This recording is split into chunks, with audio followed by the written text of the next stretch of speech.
أعوذ بالله من الشيطان الرجيم. بسم الله الرحمن الرحيم. الذين جعلوا القرآن عضين فوربك لنسألنهم أجمعين عما كانوا يعملون فاصدع بما تؤمر وأعرض عن المشركين إنا كفيناك المستهزئين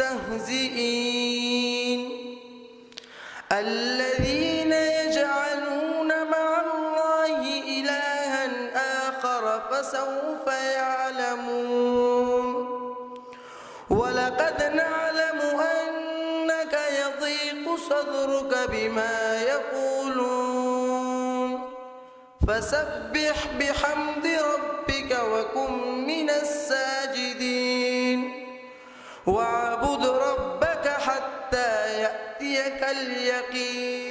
إن الصلاة على النبي صلى الله عليه وسلم عبادة عظيمة أمرنا الله بها في كتابه فقال: إن الله وملائكته يصلون على النبي يا أيها الذين آمنوا صلوا عليه وسلموا تسليما.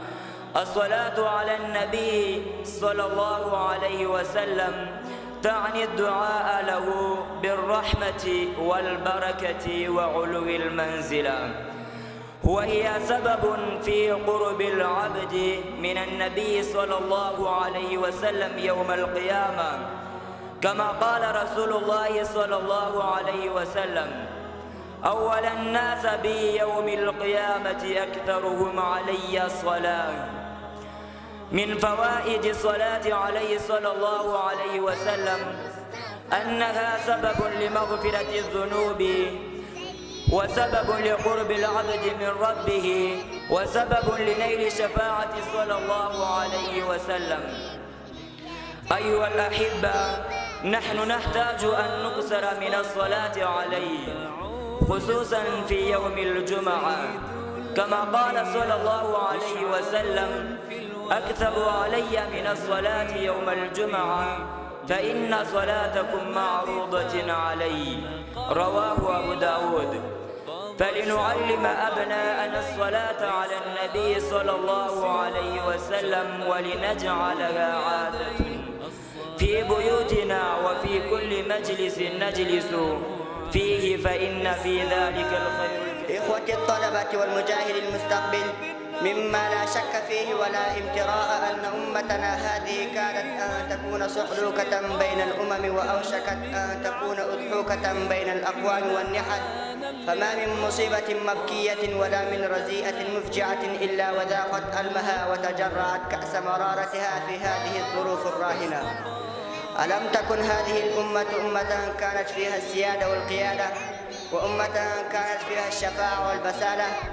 ألم تكن هذه الأمة أمة كانت عزائمها خفاقة وقواها إلى السمو حراكة؟ ألم تكن هذه الأمة أمة كان لها أمير واحد وراية واحدة هدفها واحد مقاتلين بسيف واحد رحمكم الله؟ أخبروني، ألم نكن نحن من دانت لهم رقاب الملوك والسلاطين وعنت لهم وجوه الجبابرة والطواغيت؟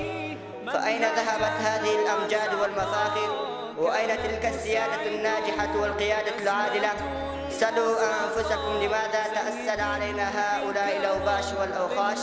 ولماذا تكالبت علينا شراد الأمصار ونزاع البلدان؟ فليس لهذه الأسئلة المطروحة إلا جواب واحد، ألا وهو أننا تركنا الجهاد، تركنا رمز سعادتنا وعزتنا وسر قيادتنا سيادتنا، وأحببنا الدنيا وكرهنا الموت.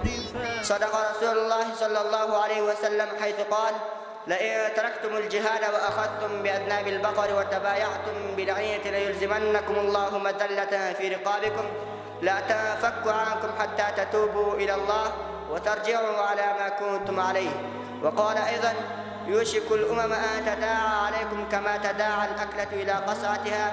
قال قائل يا رسول الله ومن قلة يومئذ؟ قال لا بل أنتم كثير ولكنكم غثاء كغثاء السيل ولينزعن الله من صدور عدوكم المهابة منكم ولتعرفن في قلوبكم الوهن. قال قائل يا رسول الله وما الوهن؟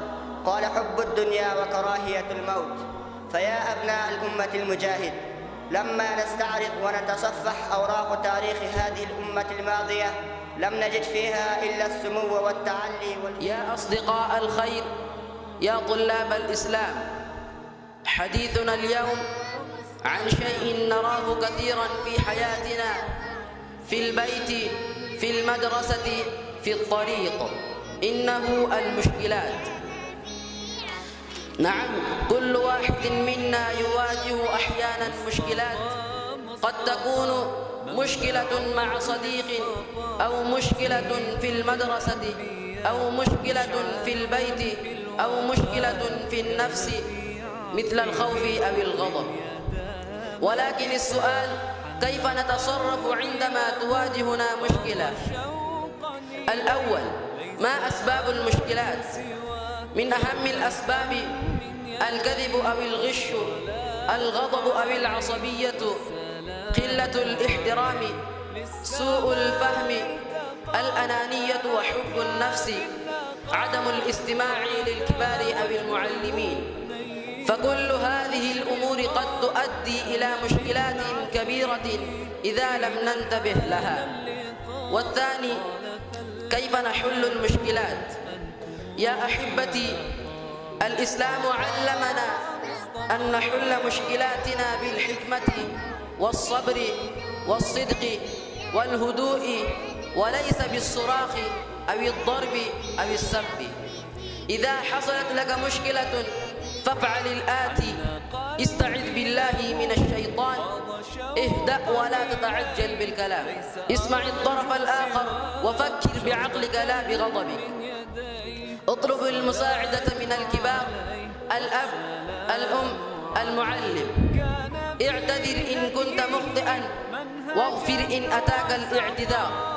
قال الله تعالى: والصلح خير.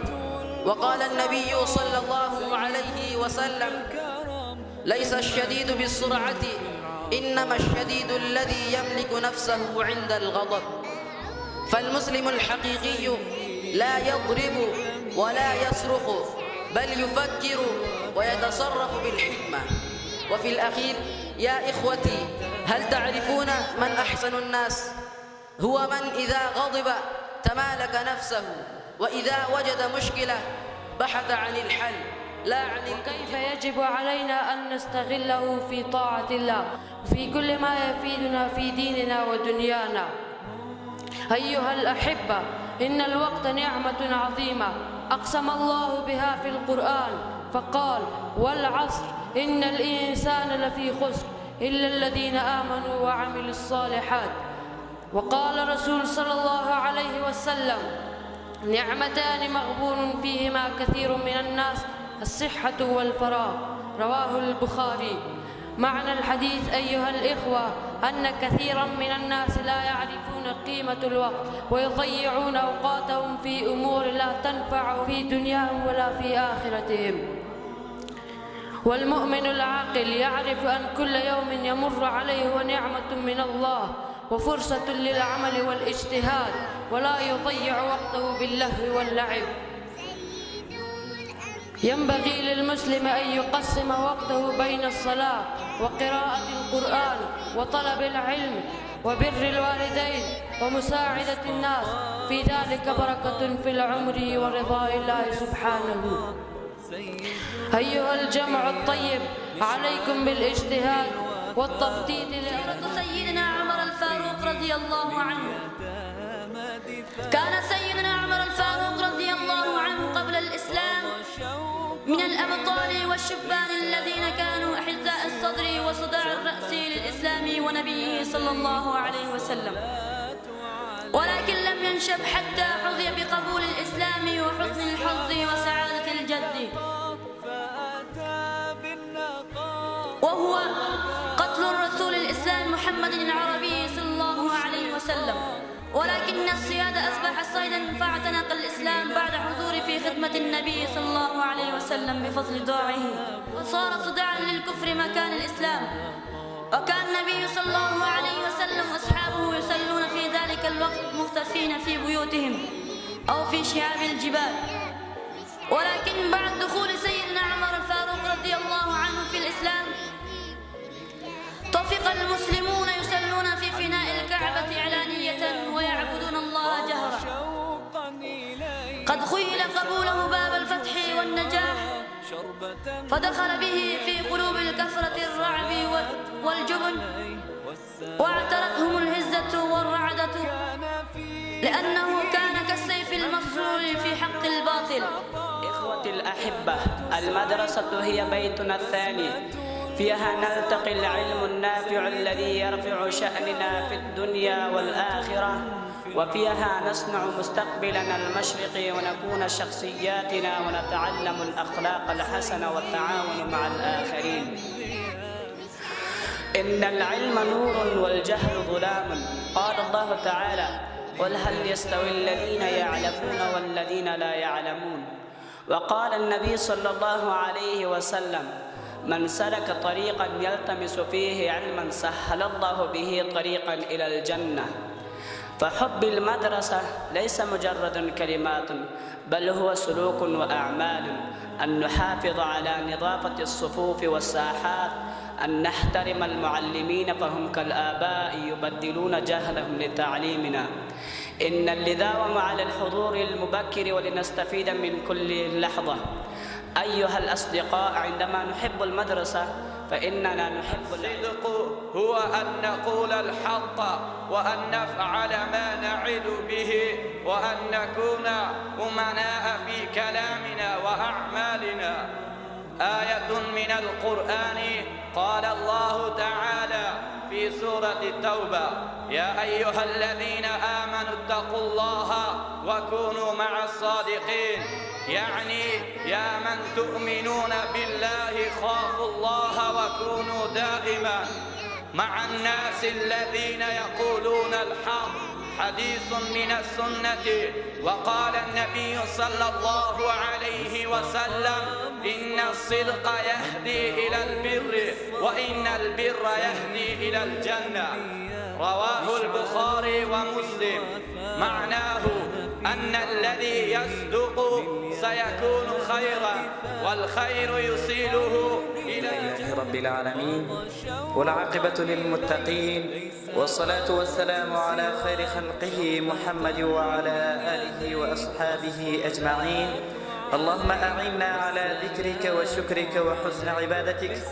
اللهم أحسن عاقبتنا في الأمور كلها، وأجرنا من خزي الدنيا وعذاب الآخرة. اللهم اهدنا الصراط المستقيم، صراط الذين أنعمت عليهم من النبيين والصديقين والشهداء والصالحين. وأفوض أمورنا إلى الله، إن الله بصير بالعباد.